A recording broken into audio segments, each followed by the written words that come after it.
All right, we're recording. We're all here. There was almost 6 of us. I thought we were going to do the Brady Bunch thing. But anyway, welcome tonight. I'm so glad you all could join us. We have Jess and Jen and Dee Dee and Miss Becky. She is there in voice. So again, thanks for joining. This topic is super important to me because when I started my journey, the main reason I started it is because I wanted kids and I was struggling having them. We went through 4 years fertility treatments that didn't work, and just a whole lot of praying and wanting, and I just let God guide. You know, I talk about him a lot in the group for good reason, because he got me and gets me every day where I need to go. And if I just trust, things happen. And so the greens and fruits before your proteins was one of the first things I started with to just start charring at my diet and figuring out what was wrong with me. That being said, I've been a hypoglycemic since I was probably 10 years old. So they used to drag me to the nurse's office and I'd sit there and eat raisins and cheese. This was in Goody Dee. I used to have to go and sit in the nurse's office and eat my cheese and raisins while all the kids got to go out and play for recess. So part of my growing up was like that. And I felt like I just had this cloud over me most of my life. I felt like it was a penance. Like I can't have pop. I can't eat all the fun things that my friends eat. And I just really am sad I can't get that time back, because I feel like the hypoglycemia is now a blessing to me. You know, I don't drink pop anymore. I can't even drink it. It hurts my stomach like you would not believe. And I spend my eternity in the toilet. So we won't go there. But in any event, I'm thankful for what I've learned in this area of my life, especially to do with foods. So I don't want to get off on a squirrel tangent, because I seriously can do that pretty easy. So we'll try and stick on the subject as you know. Yeah, these two right here, and I have a feeling, Jen, when we get on the phone, it's going to be a long phone call. Oh, long phone calls, but I love them. So I want to start with this little book. I have a lot of books in my library. Some of them I have finished, some of them I'm still working on. But this book is actually where I started my journey with the greens. It's called The High School Reunion Diet. It's called what? The High School Reunion Diet. Really? Lose 20 years in 30 days. And this book came up first in my search because I wasn't really looking at fixing greens first. I wanted to do something about my skin. I've always had kind of sensitive, dry, reddish, rashy skin all my life. And I was getting older, and I thought, well, what in the heck? This was the first thing that came up when I was looking for, just the ideas on how to get better skin and to do better with my skin as I aged. So I just want to, I'm not going to read the book to you, but I'll tell you what impressed me about this book, because not every bit of it is, how you read a book and you kind of read into the parts that you like, and the other parts you're like, oh yeah, that's kind of weird. Kind of like you do in the group. You see certain people that you appeal to and you ask them questions and you want to know more about what they're doing. Just like Dee Dee, she's doing Weight Watchers in here, and that might appeal to some people in the group as well. So same thing with a book. You might find things in here that you're like, okay, yep, not really me. But what's great about these books is sometimes you'll go back to them. I was the one that's going to be the basis for what we talk about tonight. I was just kind of flipping through it to get my high points looked at, and there was pieces that jumped out to me that now that I'm a little more educated about food, I'm like, oh, that's interesting. So we'll talk about that. So let me read just the preface of what got me about this book. It says, when people come in to see acclaimed dermatologist and internist David Colbert, which he's one of the contributors to this book, in hope of looking younger, he often sends them home with a diet. Yes, there are many modern dermatology treatments that improve your skin and take years off your appearance, but the doctor knows nothing works better or faster than the right food. So, as I'm reading this book thinking I'm going to get the key to the greatest beauty cream out there, the first thing they say is, you like youth, you want to either keep it or have it or get something back. You have 30 days to devote becoming your own medical dream team, male or female. You can do that. Here's how it works. This is not a diet book. It's not a beauty book. There's nothing wrong with that. It's not a medical book. It's not even worry whether it is a book. More to this point, it's a re-education about the subject of food. So this started my journey to learn more about food. And I love this book for it. It's really a neat book. There's some neat recipes in there too if you ever want to look into it. But that's what started me going, what in the heck am I doing? Why am I at the beauty counter trying to slather stuff on to find my youthful glow or get rid of my pasty skin? Now, I do use products to moisturize, but it does start from the inside. And that book started me thinking about that. And it's amazing how many people don't know that out there, that the key, food is key. You know, you all know that. You've all kind of been in this industry. And Jen, you have some experience in the broody products industry as well. So that being said, then fast forward, we start going through fertility issues and things like that. And we got to the end of what I feel like was, wow, you know, what are we doing? And Chad said, I love you as you are. And if we never have kids, that's okay with me. And I felt the same way, but I still felt like there was part of me that wanted to secretly conquer this. So I just dug in and I trusted God. And I really feel like he leads you to books. So this book will scare the whoppers out of you, just like that cardio fix workout that you did, Jen. It will scare the whoppers out of you. This woman, Kimberly, I can't remember, Snyder, basically went to a foreign country and lived off the land and visited with yogis and all of these ancient people to learn the life of food and where foods come from and how they affect your body. So ancient medicine, this woman went and lived for 3 years off the land to learn about how we process food. She is a very staunch vegan. This chick does not eat anything but green food. Now, I still do get her emails here and there, but one thing I'll warn about this book is it's not the life for everybody, but if you do follow her plan, you literally will only want to eat green foods. Your body learns how to be a resource and a purveyor of green foods. I do feel like her book probably detoxed my system the most it's ever been, but I could never just literally let go of animal protein. So this is one of the ones that I feel like the best practice I learned from this book was understanding how our system processes food. If you read the first parts of this chapters, she goes into talking about how the acids in our stomach are built to process vegetables, not animal protein. And if you look at our teeth structure, they're flat and rounded. They're not canines like lions and tigers that are built to tear flesh and eat protein. So there's a lot to be said about the information in this book. And I felt like I read it like this, you know, the whole time. That's how I felt like my face looked reading this book. It's a wealth of information. There's a diet back in here that I have literally taken her smoothies and kind of modified them to my taste. But there's a tough smoothie in here. Not gonna lie, it's pretty much all green. But the biggest thing I took away from this book was learning that greens and fruits digest within 20 to 30 minutes of consuming them.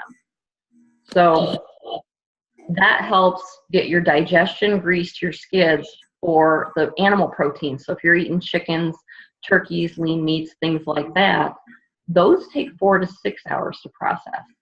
So Kimberly explains in this book, if you're eating your protein before your greens or your fruits go in, your fruits and your greens just sit on top of that protein in your digestive tract, and they're not helping lube the tract to get the protein in. So you're basically putting a stopper in, and you're losing all of the nutrient value that's can be dispersed to your body within that 20 to 30 minutes before the proteins come in, and prepare it to process it.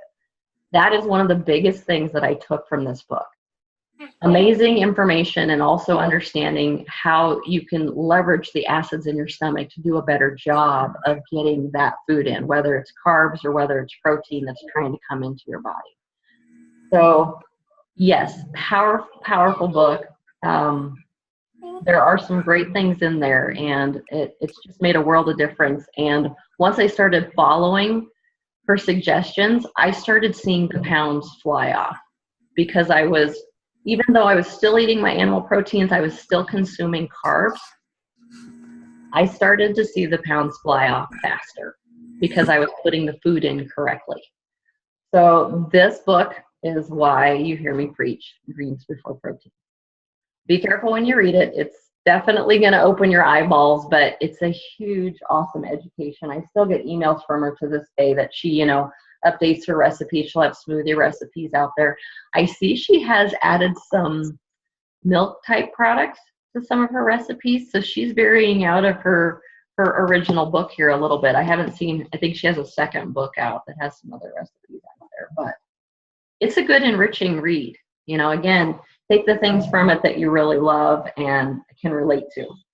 Now, the other piece that has kind of entered my life of trying to understand more about my skin, I have a condition called keratosis pilaris. I'm not sure if you're familiar with what that is, but it's the little red kind of bumpy. You have some of that too. Not fun, but it's the little red bumpy skin. They call it chicken skin. You get little red bumps on your skin. Mine is on my upper shoulder, had it all my life for as long as I can remember. Have been to dermatologists. They'll tell you it's genetic. Lotions will help. You see me talk about the product line that's non-toxic. That has probably did the most wealth of good for my skin that I've ever seen. Now, I know the hardest road with getting rid of KP is through the food. And I have did some pretty deep research on it. And I'm going to get it clarified by a naturopath. I'm kind of on a waiting list to see one of the best ones in Omaha before I go the next route with KP, which is, I've got my skin detoxified and now I want to hit it with food. And I have read in some of the journals about ridding KP is eating organ meat twice a week. So that's things like liver. Yeah. And getting rid of dairy is the other part. So that being said, I want to get that all confirmed. I don't want to just, do that. I did find a great reputable organic vendor that carries liver capsules because I think that's probably the only way that's going to happen for me to get the liver in. You don't like liver nuggets? No, my mom used to have to eat that because I gave her a heck of a time being pregnant when she was pregnant with me. Yeah, so that being said, more to come on the KP status, but I feel like I have mastered getting it under control with the clean eating. I've seen a huge difference in it and going non-toxic with my products that go on my body. My daughter has that horrible on the top of her arms. And like you said, we've been to dermatologists and they've, told us different lotions and stuff to use on it. And Sophia. And, it just never really goes away. It sometimes gets a little better, but, and it's crawling down her, it's clear down to her elbows now. Poor baby girl. So that'd be interesting. Definitely keep me on the notification list for that because I am interested when you said that. Yeah. I pretty much have, and we can talk about it too. I've used a combination of just, soap and then my dream cream. So we can definitely talk about it. Okay. Oh, you froze. She's back. All right. The other two books I kind of want to talk just a little bit about because I feel like they play into people's diets that relate to the greens before proteins theory. But I'm still doing a little research on them. I'm still learning about them and learning from people. Is this book, you may have seen me talk about it in the group, Eating Right for Your Blood Type. Has anyone seen this book? It kind of freaks people out when I bring it up because then they're like, oh, we got to talk about blood type. It's kind of a really out there theory. But as I read it and learn more about my blood type, it's kind of spot on with what makes me feel good when I bring food in. So I feel like it's worth a try to understand some of the principles out of it. Because, so for instance, let me just explain. blood type O is the Neanderthal blood type. It's like the first people on Earth were O blood type people. So what were they eating? Animals. They were eating protein. So, oh, Becky's coming in here twice. So people that are O blood type seem to process protein better. And it also says, and I'll put this in on the post when I put it out there so you can see the back of this book. It says they like to eat meat, high protein, low carbohydrate. They cut out wheat and most other grains, engage in vigorous aerobic exercise, and your risk factors for ulcers and inflammatory diseases such as arthritis increase if you eat incorrectly for your type. Oh, look, there's Becky. Can you see your other self over here, Becky? Okay, my Jennifer disappeared. Uh-oh. I got you all. There she is. Okay. Everybody, this is great. It's so good to see you, Becky. Cheers, you made it. I don't like this. No, we can't hear her. Oh, crap. I think she said CRAP. Was that her? I love it. Well, we're glad you're here. Is that Brittany? Yeah, it is. Yeah, okay. I couldn't tell. You look so, yeah, you have your hair pulled back. Okay, glad Brittany's here too. Good to have you both. Yay. Okay, so the other ones, A blood type, it says I should be a vegetarian. High carbohydrate, low fat. I am A negative. Engage in gentle exercise such as yoga or golf. So this is why Fee does not like cardio. It has to do with my blood type. All right. Yes, gentle exercise or yoga. Meditate to deal with stress. I definitely do that. And it says your risk factors for cancer, heart disease are higher if you eat incorrectly for your type. So cancer is all over my dad's side. My dad has a weird genetic, I shouldn't call that weird, that's not weird. But anyway, he has the genetic defect where he has a leaky valve that he just had to have done. So we had a lot of heart stuff on our side. So it just makes me wonder more about this book. If you're a B blood type, you should have a varied diet of all the blood types, including meat. Yours is the only blood type that does not do well with dairy products. Engage in exercise such as moderate swimming or walking. Your risk factors for slow-growing viruses that attack the nervous system increase if you don't follow this diet for your blood type. And then the last one's AB. My dad's an AB. You have most of the benefits and intolerances of A and B. Engage in calming exercise and relaxation techniques. Now, if you remember my father, he definitely relaxed. Right, Bibi? Right. He knew how to have a good time, for sure. That's what I do remember about good old Jack. My dad is the Marlboro man. Yeah, he is, without the cowboy hat. He likes to water ski, drink his beer, and smoke his cigarettes. Now, he has not did that in a lot of years because it did catch up with him. All right, so the last part of the AB is you have the friendliest immune system of all blood types. And what I find funny about this, not picking on my father, but after he got the whole heart thing fixed, we went through okay, what does Jack need to eat to be better about his diet with the whole heart thing? The doctor went, Jack's problem was genetic. There's really nothing in his diet that did this. We all went, okay, that doesn't help. All right. So lastly, this book is probably the one I talk to people about the most when they come to me with inflammatory issues. Not only does helping the greens go in first help you with inflammatory issues, greens are really good for sucking out inflammation in your body. So if anything, if you can get those greens in any way, shape, or form, whether your inflammation issue is through your gut, and what I mean by that is you have constipation, diarrhea, IBS like me. I had IBS terrible after both of my kids. Painful abdominal pain. So knowing what acids are doing in your body is key to getting that inflammation under control. So greens are wonderful for making that inflammation go down, helping you process and do better with digesting your foods. And if you get headaches, if you're one of those people that get headaches, even if you're not drinking a lot of caffeine and not doing a lot of sugar, the inflammation side of food can affect you on the headache side, where the inflammation affects me on the stomach side and the gut side.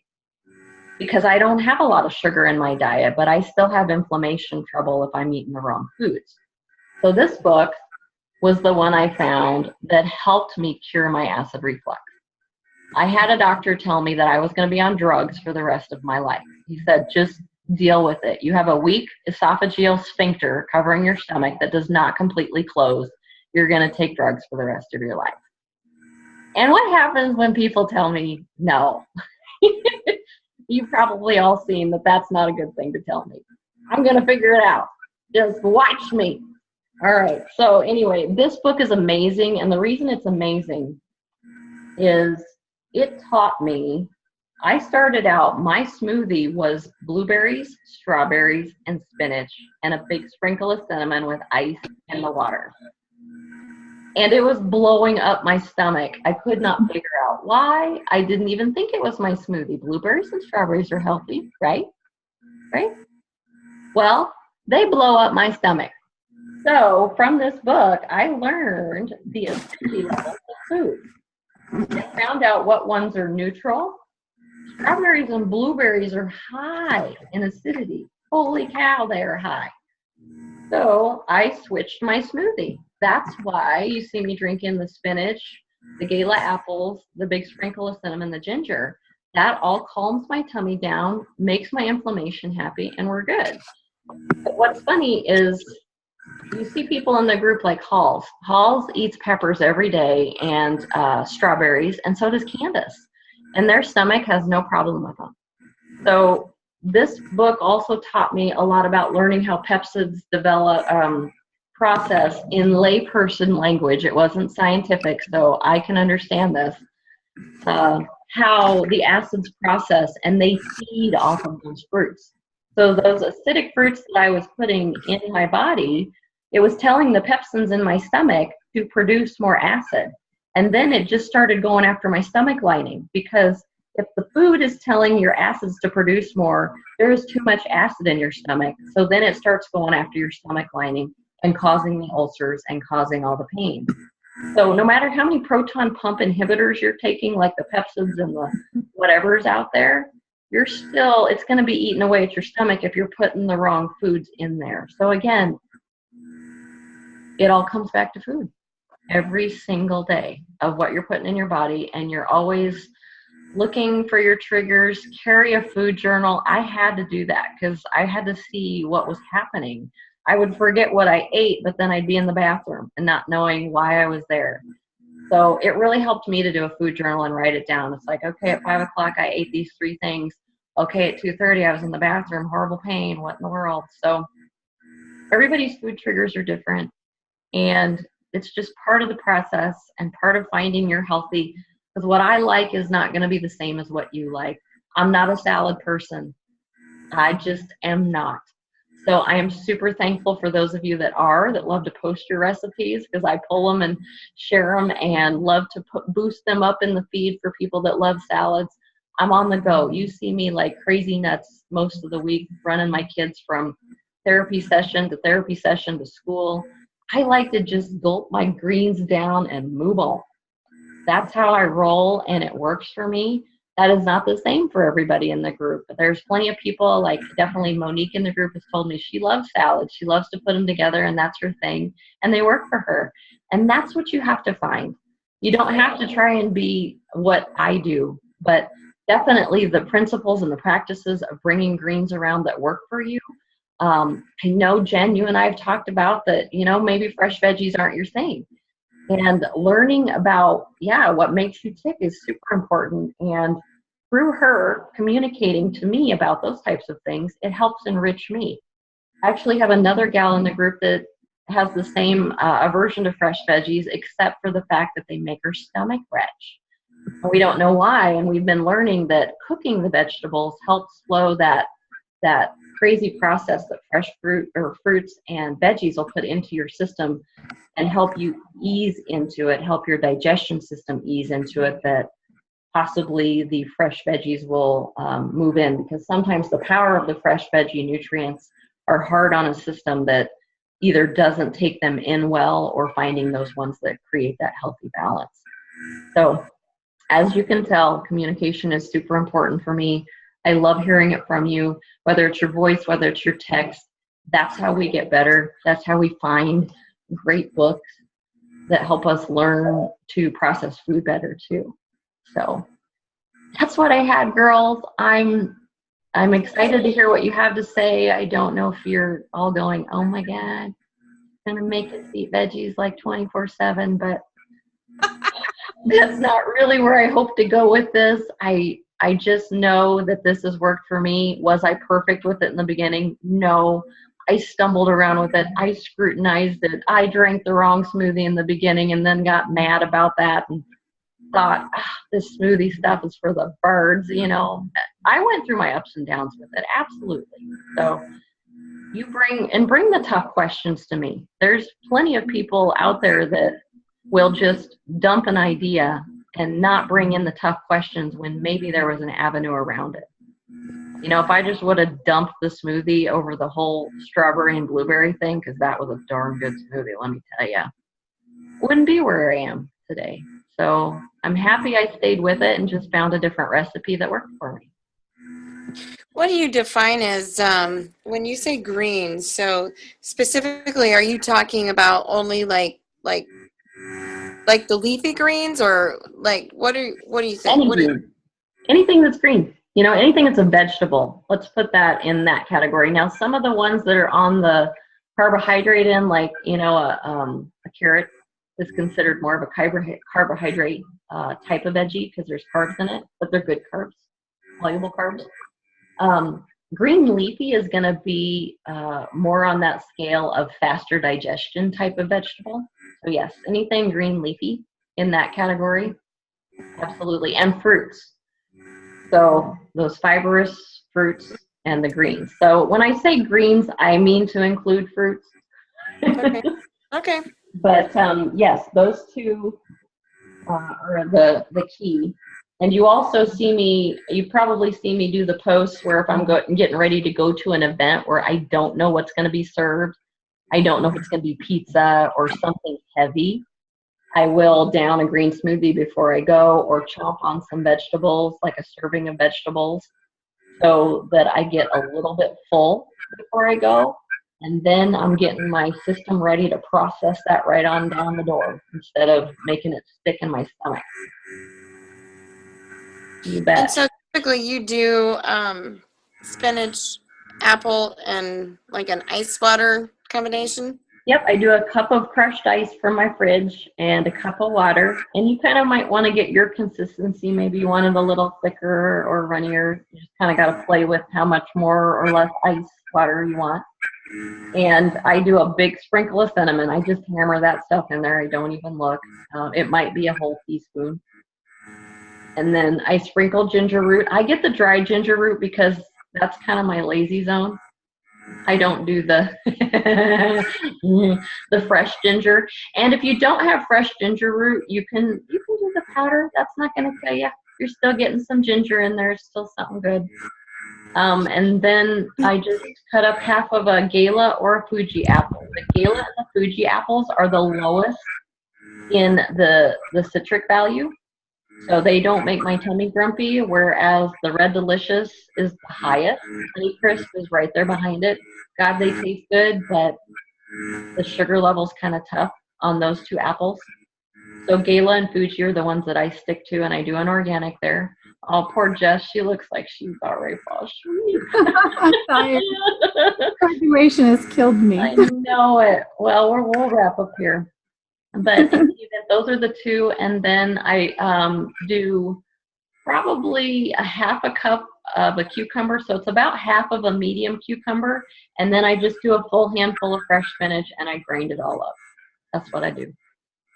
I've also did avocado in there. I did celery. There's so many ways, and you don't even taste it.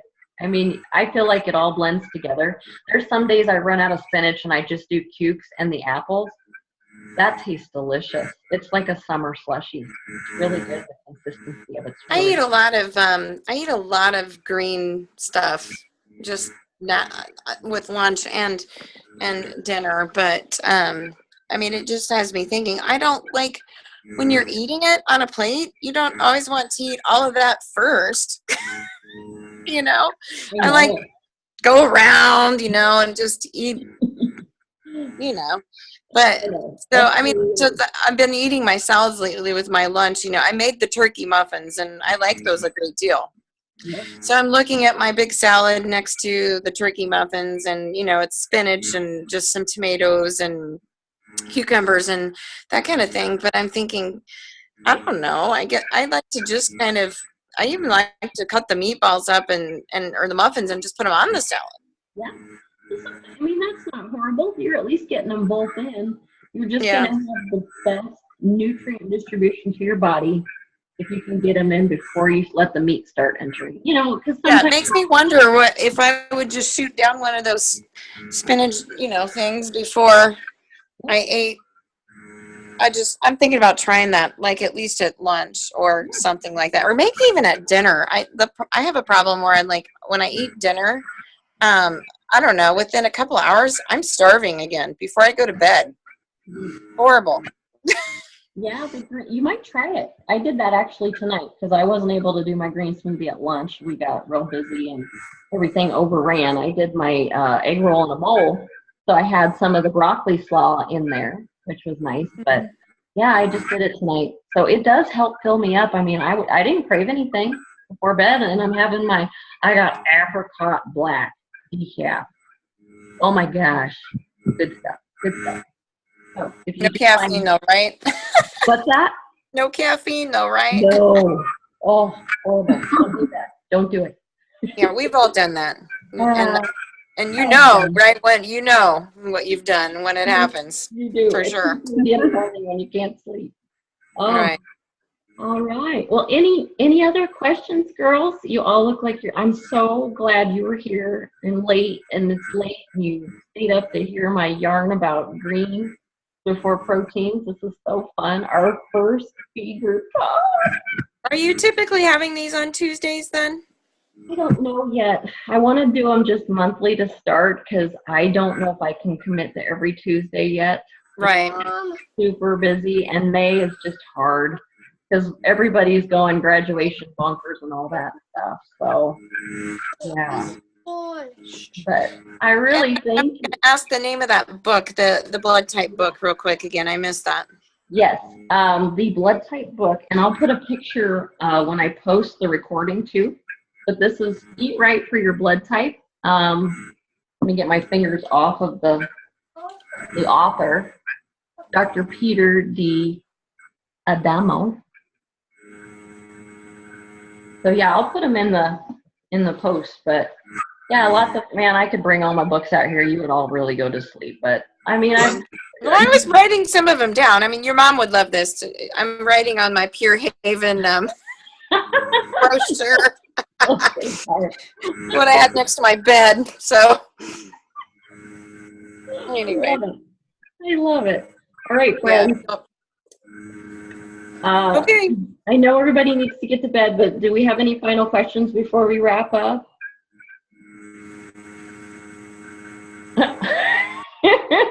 I think the others look like they're dead.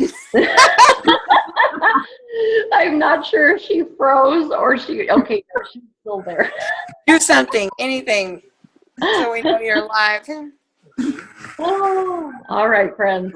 Well, I'm going to let you all go to sleep, and thank you so much for joining us. I'm excited to hear what you have to say. Post in the group if you have more questions, and think about it as you sleep.